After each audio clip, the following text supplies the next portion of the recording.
It's more or less clear that the main goal of Vladimir Zelensky was not to take control of the 50 or 60 villages in Kursk region and one small, very small city, Sudzha. But first of all, Zelensky tried to take control of the Kursk atomic power station. That's why Kursk region had been chosen. But he was not able to do it. And then Vladimir Zelensky decided to keep control of the Kursk region to show that Ukrainian army is strong enough for doing this. That's why Western countries should give more weaponry to Ukrainian army, and Russian army more weak, and it was also some kind of personal attention of Vladimir Putin from Zelensky. Also, Vladimir Zelensky wants to make exchange of the territories in Kursk region on the territories of in Kharkov region, which is partly under the Russian control. But after some preparation, Russian army, in fact, took control back on about more than 90% of those territories which have been occupied by Ukrainian army. And my prediction that during this week, this time of occupation of part of the Kursk region by Ukrainian army will be over. And Russian army probably will join Sumy region, which is neighboring to the Kursk region, but it's part of the Ukraine officially. At the same time, population of Sumy region also Russian people, and when they had chance to vote, they all the time voted for mostly pro-Russian politicians on the Ukrainian skin. This is we can see the finalization of this Zelensky Kursk region plan. So this is basically why the Russians have reservations. If we could get Dr. Zehir's opinion as well, how significant are the reported U.S.-Russia talks considering the ongoing battlefield dynamics, especially given what Dr. Markov just spoke about the gains in the Kursk region?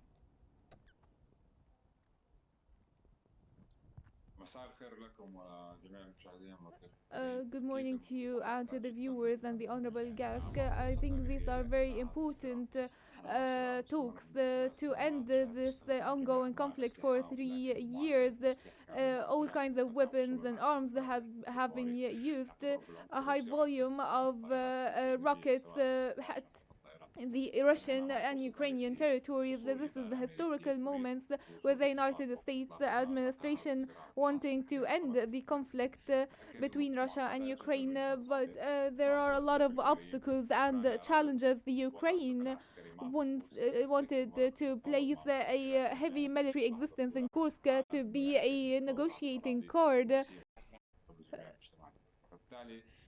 And consequently, I think that the Russian side is.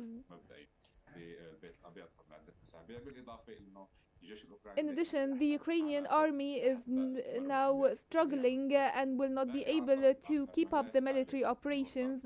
On the other side, who wants to impose conditions here in these talks. These talks might take weeks and weeks, and we have witnessed phone calls between Trump and Putin regarding the talks with the Russian side, and there is a constant coordination between the foreign affairs ministers in Russia and the State Department in the United States.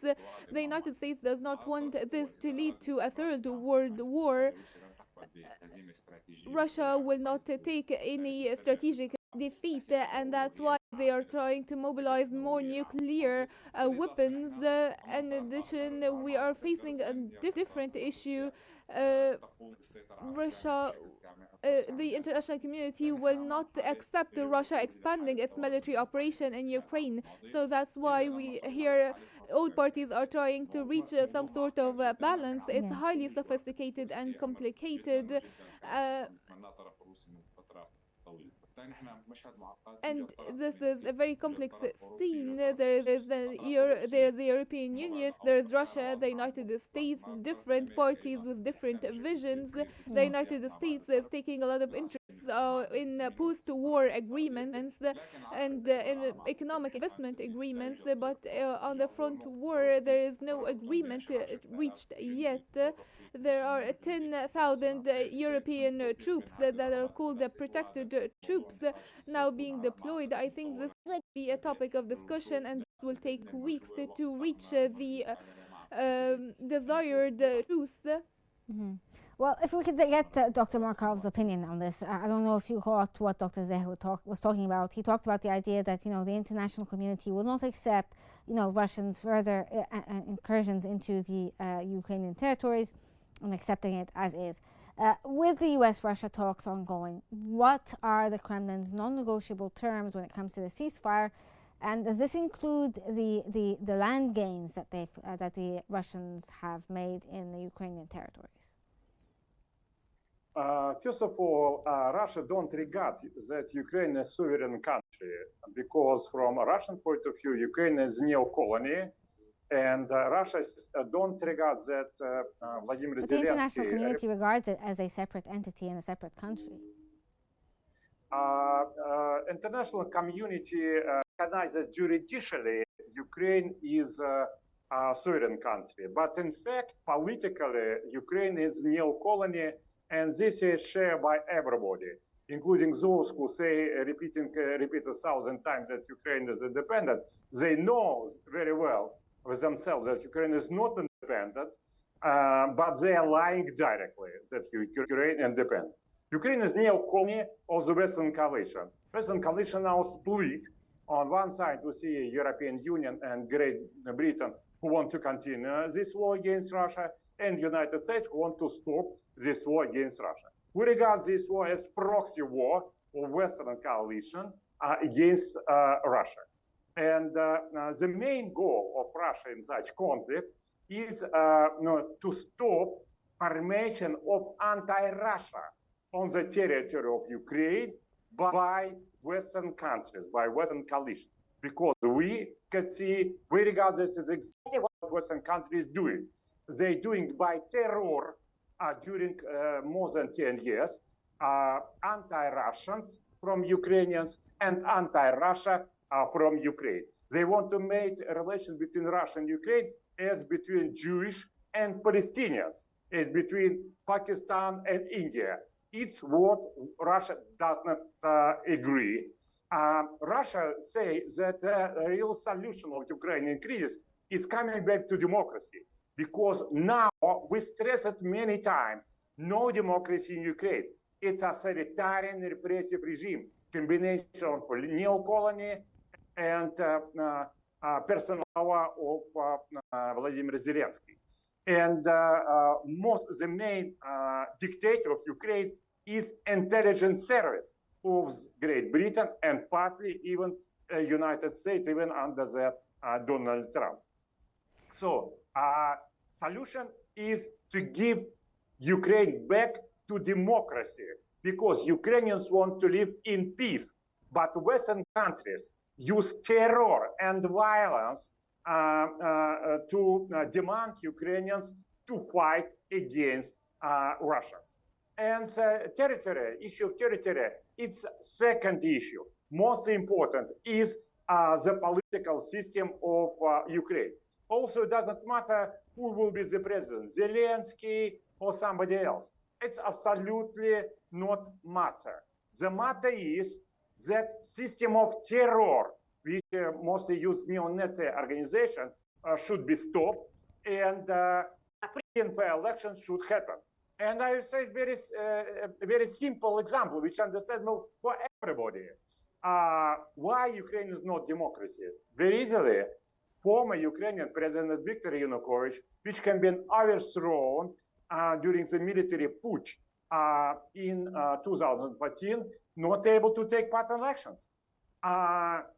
We believe that Viktor Yanukovych for president, in fact, much more popular would be compared with Vladimir Zelensky. if Viktor Yanukovych take part in those elections. But he's not allowed to take part. That's why it was not free elections. It's not democracy, and it's a repressive neo-colony state. Okay, so basically, to summarize, you're saying that it includes, you know, you consider it a neo-colony. It's not a democracy. In addition to not wanting to give up the lands that have already been taken during military operations. Yeah, lands are not important. Yes. What is important? What about NATO aspirations? Ukraine is Ukraine, or Ukraine is anti-Russia. Yes. What about NATO aspirations for the Ukrainians wanting to join NATO? It's a continuous occupation of Ukraine. That's why Russia fully against this. Also, European countries talking about their possible role as peacekeepers. We want them go away. You're not peacekeepers. You're part of the war. Okay. You cannot be neutral. Okay, if we can get Dr. Zehe's opinion on this. I don't know if you got what Dr. Markov was talking about. He talked about like the idea of Russia being or considering Ukraine a neo-colony, and you know that it's not a democracy and so forth. What are your thoughts on these issues, and how will this affect ceasefire negotiations?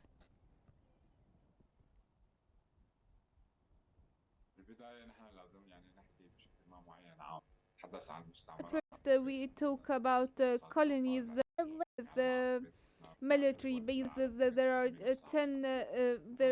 only 10 countries around the world that call themselves colonies.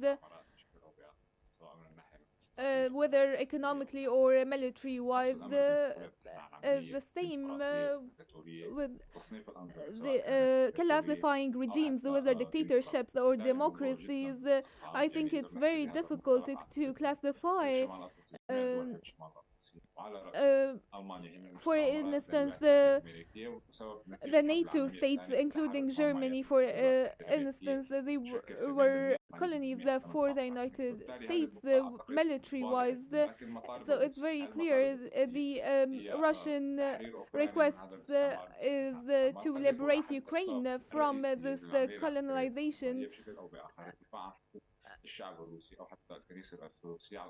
We have seen the Orthodox Church advocating for the same, and the negotiations led by President Putin now talked about liberating Ukraine without talking about a clear regime. A regime that is similar to Georgia. Last year they tried to face Russia and the Russian pressures, and we have seen what happened in the southern areas. Right now the war scenario was more comprehensive.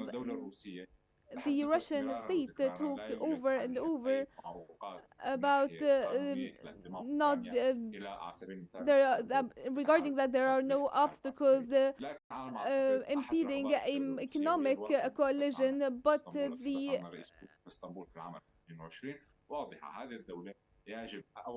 Russian issue now is that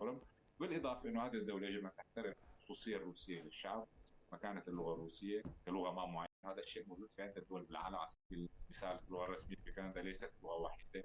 في سويسرا عدة لغات رسمية. We need to see, and we have seen initiatives to respect the Russian language as to find two official languages in Russia. The Russian languages is now being restored and respected.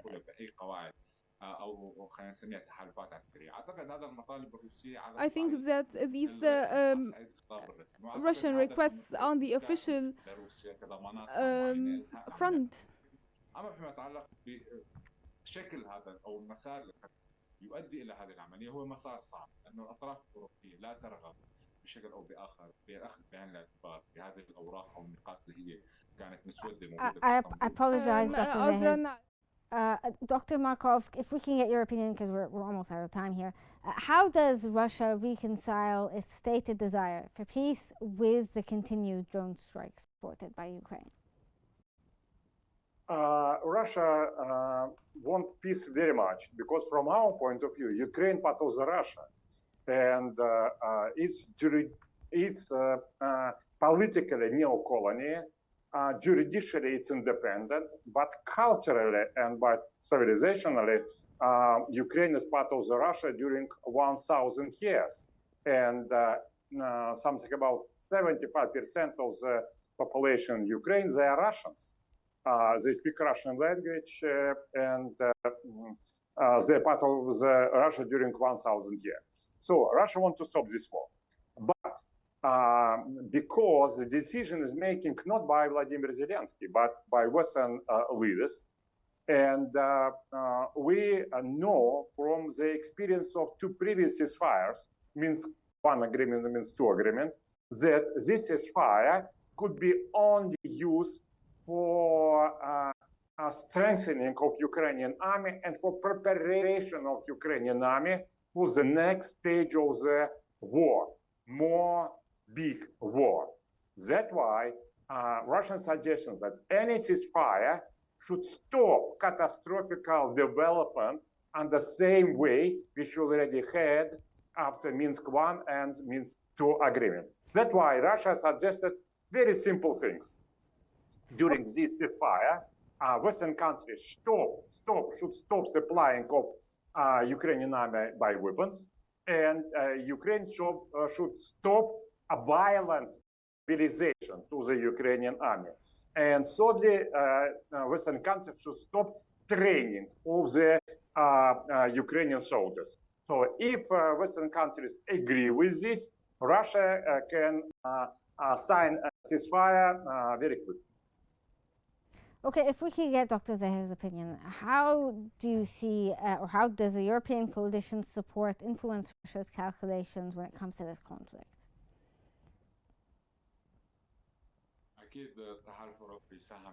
Of course, the European coalition will contribute very majorly. So far, the European assistance were very generous.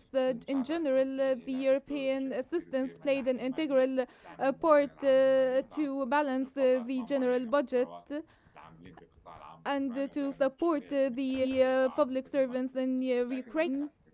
But what happened that the European support is not sufficient because there has been many occasions when the military suffered.